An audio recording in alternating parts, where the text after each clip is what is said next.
Guys ഇപ്പോൾ വീട് പണിയുമ്പോൾ ഒരു ട്രെൻഡിങ് ഐറ്റമാണ് ഈ ടെറാക്കോട്ട ജാളി എന്നുള്ളത്. ഞങ്ങളുടെ വീട്ടിൽ കുറച്ച് സ്ഥലങ്ങളിൽ ടെറാക്കോട്ട ജാളി നമ്മൾ യൂസ് ചെയ്തിട്ടുണ്ട്. അതിൻ്റെ ഡീറ്റെയിൽസ് ആണ് ഇന്നത്തെ വീഡിയോ. നിങ്ങൾ നിങ്ങളുടെ വീടിന് ഈ ഒരു ജാളിയൊക്കെ യൂസ് ചെയ്യാൻ പോകുന്ന സമയത്ത് പലരും പറയും ഇത് വെച്ചിട്ടുണ്ടെങ്കിൽ ഭയങ്കര മെയിൻ്റെനൻസ് ആണ്, പൊടിയൊക്കെ കയറുമെന്ന്. അങ്ങനെയൊക്കെ വിചാരിക്കുകയാണെങ്കിൽ നിങ്ങളൊന്നും ചെയ്യലുണ്ടാവില്ല.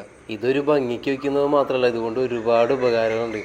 അതായത് നല്ല രീതിയിൽ വായുസഞ്ചാരം ഉണ്ടാവും. അതുപോലെ തന്നെ നല്ല സൂര്യൻ്റെ പ്രകാശം അടിക്കുന്ന സ്ഥലത്താണ് ഇത് വെക്കണമെങ്കിൽ അതിൻ്റെ ഉള്ളിലൂടെ പ്രകാശം വരുമ്പോൾ നല്ലൊരു ഫീലാണ്. പ്രത്യേകിച്ച് നമ്മൾ ലിവിങ് റൂമിലൊക്കെ ഇരുന്ന് ആ രാവിലെ തന്നെ ആ നേരം വെളുക്കുമ്പോൾ ആ സൂര്യൻ്റെ പ്രകാശമൊക്കെ അതിലൂടെ വരുന്നതാണ് നല്ല വൈബാണ്.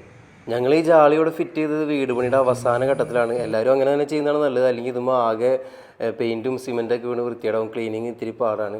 നമ്മൾ ആ ഒരു ഗ്യാപ്പ് ഇട്ട് വെച്ചേക്കുക. അതിനുശേഷം നമ്മൾ ജാളി പോയി സെലക്ട് ചെയ്തിട്ട് എത്ര എണ്ണം അവിടെ കയറും നോക്കാം. മാക്സിമം കട്ട് ചെയ്തിട്ട് വെക്കാണ്ടിരിക്കുക, അതായിരിക്കും ഭംഗി.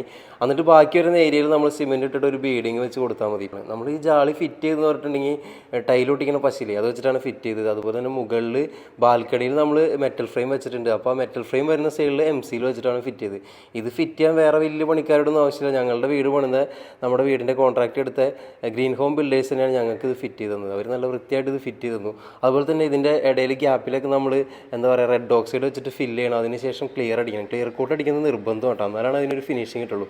മുകളിലെ ബാൽക്കണിയിൽ ഞങ്ങൾ ചെയ്തിട്ടില്ല. കാരണം നല്ല രീതിയിൽ വെയിലുള്ളപ്പോൾ നല്ല ഉണങ്ങി നിൽക്കുന്ന സാഹചര്യത്തിൽ മാത്രമേ നമ്മളത് ചെയ്യാൻ പാടുള്ളൂ. അല്ലാന്നുണ്ടെങ്കിൽ അത് പാണ്ട് പിടിക്കും.